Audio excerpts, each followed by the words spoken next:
Good afternoon friends, welcome to my channel master cadre Hindi 2022। आज self study group के through हम यहाँ पे तैयारी कर रहे हैं मास्टर कैडर हिंदी की। तो कल हमने आदिकाल का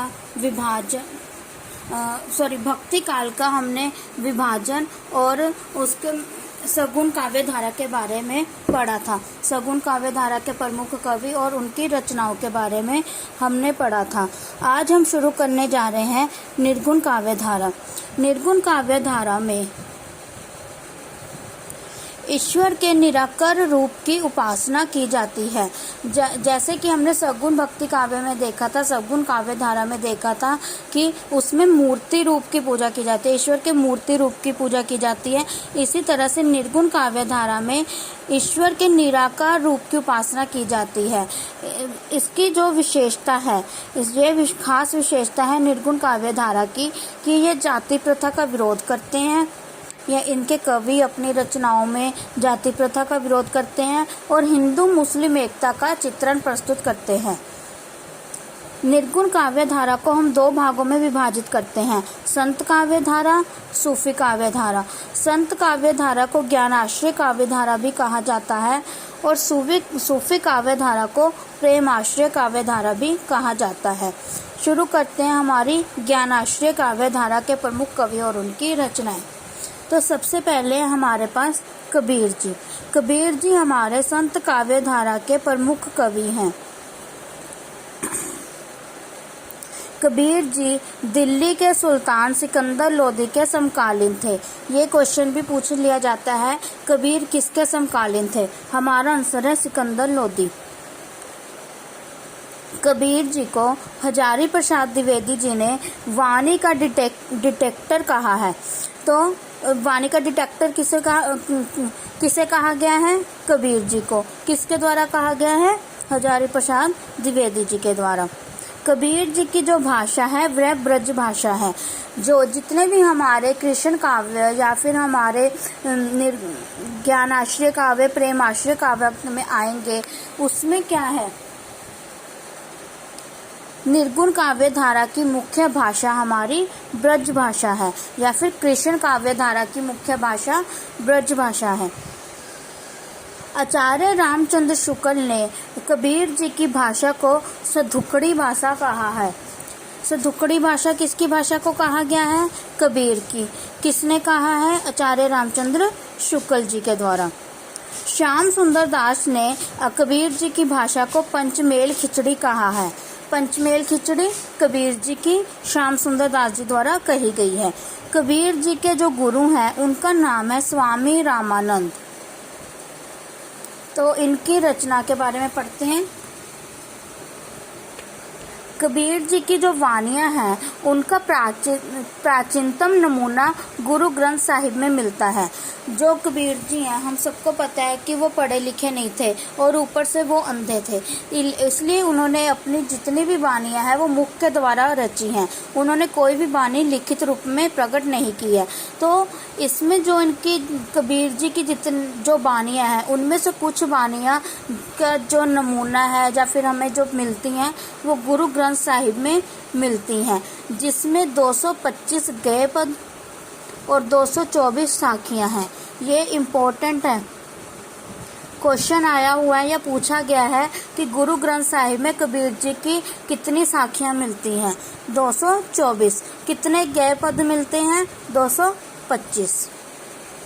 नेक्स्ट है कबीर जी की जो वाणियां हैं उनका संग्रह बीजक में संकलित हैं और किसके द्वारा किए गए हैं? धर्मदास। कबीर जी की वाणी या कबीर जी की रचना है बीजक। अगर बीजक आ जाए तो कबीर जी आंसर है। और इसमें इनकी जो वाणियाँ रचित हैं उसमें साखी, रामायणी और शब्द आदि मिलते हैं। ये क्वेश्चन भी पूछ लिया जाता है कि बीजक में संकलित शब्द कितने हैं? 115 पद, रामायणी के 84 पद और साखी के 353 दोहे मिलते हैं बीजक में, कबीर जी द्वारा रचित। तो ये थे हमारे कबीर जी। अगर पूछ लिया जाए कबीर जी के गुरु कौन है, तो कबीर जी के गुरु हैं स्वामी रामानंद, और कबीर जी के शिष्य कौन है? धर्मदास, जिन्होंने बीजक संग्रह का संकलन किया था। नेक्स्ट है हमारे रैदास। रैदास जी का नाम रविदास है, या रविदास जी को ही रैदास कहा जाता है। इनकी जो वाणियाँ हैं या फिर इनके जो दोहे हैं, इनके जो संग्रह हैं, वो हमें मिलती हैं रैदास की वाणी में, जिसमें दोहों का संग्रह मिलता है। इनकी 6 मुख्य हैं जो इम्पोर्टेंट हैं। उनके नाम हैं निरंजन देवा, दर्शन दीजिए राम, तुम्हारी आस, पार गया, तुम चंदन हम पानी, तुम चंदन हम पानी, मन ही पूजा। तो ये हमारे कोड वर्ड्स हैं, जहाँ पे हमें मिल जाए निरंजन देवा, दर्शन दीजिए राम, तुम्हारी आस, पार गया, तुम चंदन हम पानी, मन ही पूजा, वो किसके द्वारा रचित हैं या किसके दोहे हैं? रैदास जी के या रविदास जी के। जैसे कि ये मोस्ट इम्पोर्टेंट है, प्रभु जी तुम चंदन हम पानी, ये आया हुआ एग्जाम में। नेक्स्ट है हमारे दादू दयाल, इनकी रचना है अंगवधू, ये भी इम्पोर्टेंट है, ये एक काव्य संग्रह है। नेक्स्ट है हमारे मलूक दास। मलूक दास जी की जो रचनाएं हैं रतन खान और ज्ञानबोध, इनकी रचनाएं इतनी इम्पोर्टेंट नहीं है, लेकिन इनकी एक पंक्ति है, इनकी काव्य की पंक्ति जो ज़्यादातर एग्जाम में पूछी जाती है। ये सिर्फ मास्टर कैडर में नहीं, हर तरह के एग्जाम में आती है। अजगर करे ना चाकरी, पंछी करे ना काम। तो ये किसकी पंक्ति है? मलूक दास जी की। नेक्स्ट है सुंदरदास। सुंदरदास जी की रचना है सुंदर विलाप। तो ये थे हमारे ज्ञानाश्री धारा के कुछ कवि और उनकी रचनाएं। इनमें मोस्ट इम्पोर्टेंट है हमारे कबीर जी।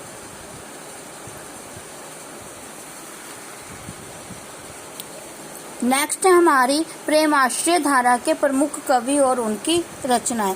प्रेमाश्रय धारा की कुछ विशेषताएं हैं, जैसे कि इसमें परमात्मा को स्त्री और आत्मा को पुरुष के रूप में चिन्हित किया गया है। प्रेमाश्रय काव्य धारा में जो कवि हैं वो अपनी कविताओं में, अपनी रचनाओं में परमात्मा से प्रेम का वर्णन करते हैं, भगवान से प्रेम का वर्णन करते हैं, और उन्होंने परमात्मा को स्त्री के रूप में और आत्मा को पुरुष के रूप में चिन्हित करके अपनी रचनाओं का वर्णन किया है। दूसरा है जो हमारे ये प्रेमाश्रय धारा के कवि हैं वह हमारे सूफी काव्य धारा के अंतर्गत आते हैं। सूफी संतों की शैली मसनवी शैली है, ये क्वेश्चन भी एग्जाम में आया हुआ, इम्पोर्टेंट। सूफी संतों की शैली कौन सी है? आंसर है मसनवी शैली।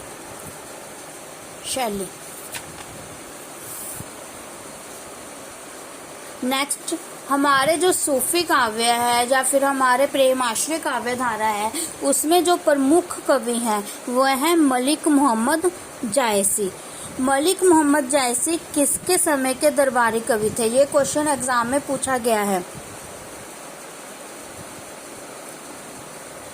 तो हमारा आंसर है शेरशाह सूरी, या फिर इनको फरीद खान भी कहा जाता है। अगर आप लोगों ने हिस्ट्री पढ़ी है, इतिहास पढ़ा है, तो आपने उसमें पढ़ा होगा कि जो हमारे जो रोड है, जो हाईवे रोड चलते हैं, तो उसका जो निर्माण किया था वो शेरशाह सूरी के द्वारा किया गया था। तो ये मोहम्मद जायसी जी इनके दरबारी कवि थे। इनकी जो रचनाएं हैं पद्मावत, अखरावट, मोस्ट इम्पोर्टेंट। पद्मावत एक महाकाव्य है।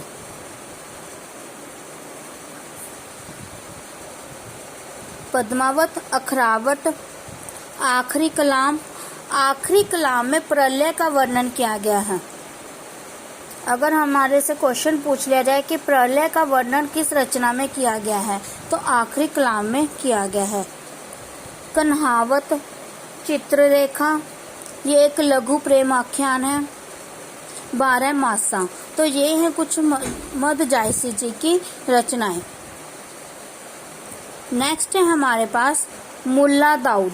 मुल्ला दाऊद को राम कुमार वर्मा द्वारा प्रथम सूफी काव्य कवि माना गया है।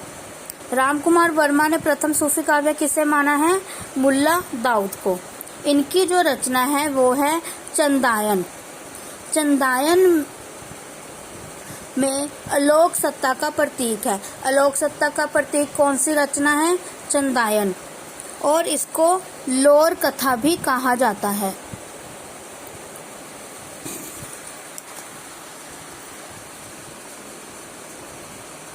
ये भी इम्पोर्टेंट है। लोर कथा किसे कहा जाता है? चंदायन को। नेक्स्ट है कुतुबन। कुतुबन की जो रचना है वो है मृगावती। कुतुबन को आचार्य रामचंद्र शुक्ल जी ने सूफी काव्य का प्रथम कवि माना है। रामचंद्र शुक्ल जी ने किसे माना है? कुतुबन को। और राम कुमार वर्मा ने किसे माना है? मुल्ला दाऊद को। नेक्स्ट है हमारी मंझन मधुमालती, इम्पोर्टेंट। नेक्स्ट शेख नवी ज्ञान द्वीप। नेक्स्ट है हमारी काशी मशाह हंस जवाहिर। नेक्स्ट है हमारी उस्मान, इनकी रचना है चित्रावली। नूर मोहम्मद, इनकी रचना है इंद्रावती। ये दोनों भी इम्पोर्टेंट हैं। तो फ्रेंड्स, ये थे हमारे कुछ प्रेमाश्रय काव्य धारा के कवि और उनकी रचनाएं।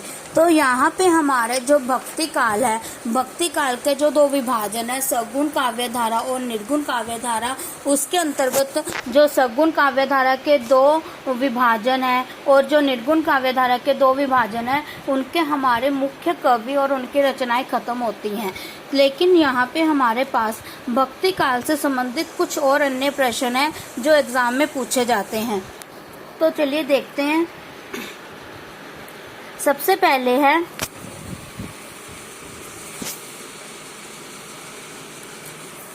अलवार भक्तों की संख्या कितनी है?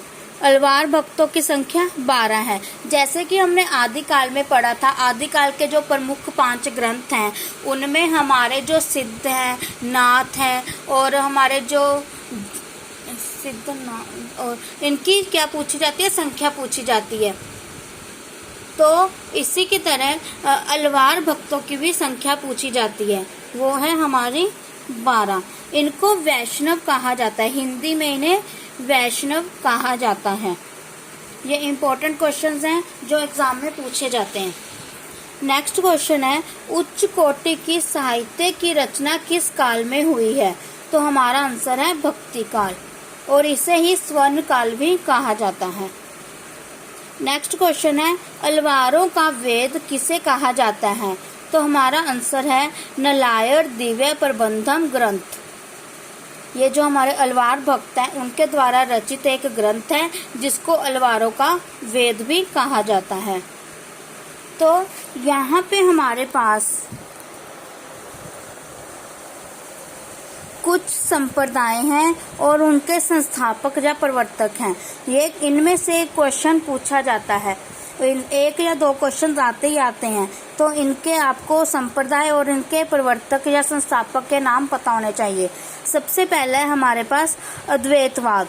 अद्वैतवाद के जो संस्थापक हैं वो हैं शंकराचार्य जी।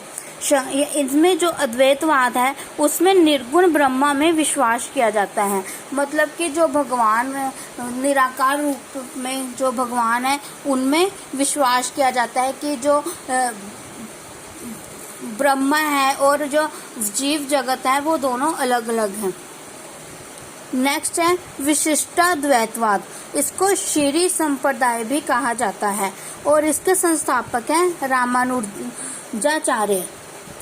रामानुजाचार्य और इन्होंने अद्वैतवाद का खंडन किया है। ये कहते हैं कि नहीं, जो भगवान है और जो जीव हैं वो दोनों अलग अलग नहीं है, दोनों एक ही हैं।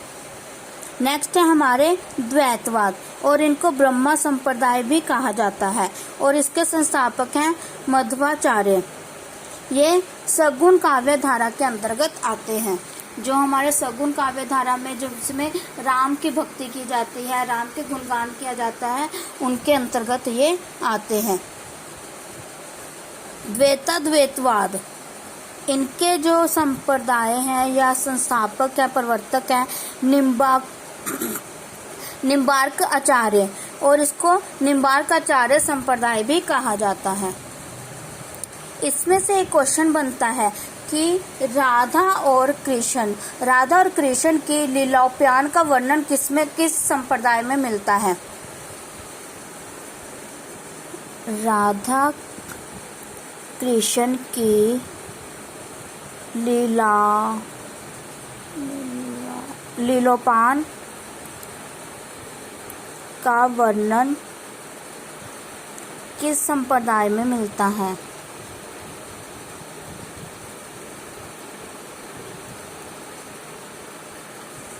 तो हमारा आंसर है द्वैतवाद या निम्बार्काचार्य।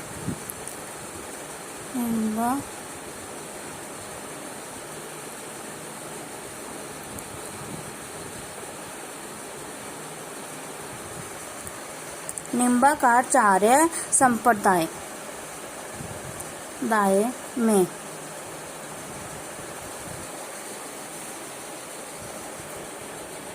नेक्स्ट है हमारे शुद्धाद्वैतवाद, इनको रुद्र संप्रदाय भी कहा जाता है, और इसके जो संस्थापक हैं जो प्रवर्तक हैं वो बल्लभाचार्य हैं। बल्लभाचार्य जी ने जो दीक्षा प्राप्त की थी, जो दीक्षित हुए थे, वो रुद्र संप्रदाय के अंतर्गत हुए थे, इसलिए इसे रुद्र संप्रदाय भी कहा जाता है, और ये पुष्टि मार्ग पर आधारित है। आगे है मीमांसा दर्शन। मीमांसा दर्शन के हैं जैमिनी। नेक्स्ट है हमारे सांख्य दर्शन। सांख्य दर्शन के हैं पतंजलि।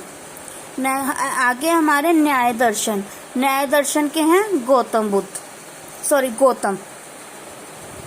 नेक्स्ट है हमारे वैशेषिक दर्शन, इसके हैं कनंद। नेक्स्ट है हमारे चाणक्य दर्शन, इसके हैं मवारस्पत्य, और ये लोकायत के अंतर्गत आते हैं, या फिर इनको लोकायत भी कहा जाता है। आगे हमारे जैन दर्शन। जैन दर्शन के संस्थापक हैं पार्श्वनाथ, और इनको संयादवाद भी कहा जाता है। नेक्स्ट है हमारे दादू पंथ के संस्थापक हैं दादू दयाल। तो इनमें जो हमारे इम्पोर्टेंट हैं, सबसे पहले तो ये पहले पांच इम्पोर्टेंट हैं, और उसके बाद हमारा जैन दर्शन, ये इम्पोर्टेंट है। तो ये थे हमारे भक्ति काल के कुछ महत्वपूर्ण क्वेश्चन और हमारे संप्रदाय और उनके संस्थापक। तो यहाँ पे हमारा भक्ति काल खत्म होता है। कल हम रीति काल से संबंधित आगे पढ़ेंगे। अगर आपको मेरी दी गई जानकारी अच्छी लग रही है तो प्लीज़ इसे लाइक कीजिए, शेयर कीजिए, सब्सक्राइब कीजिए। कल को मिलते हैं। Thank you so much.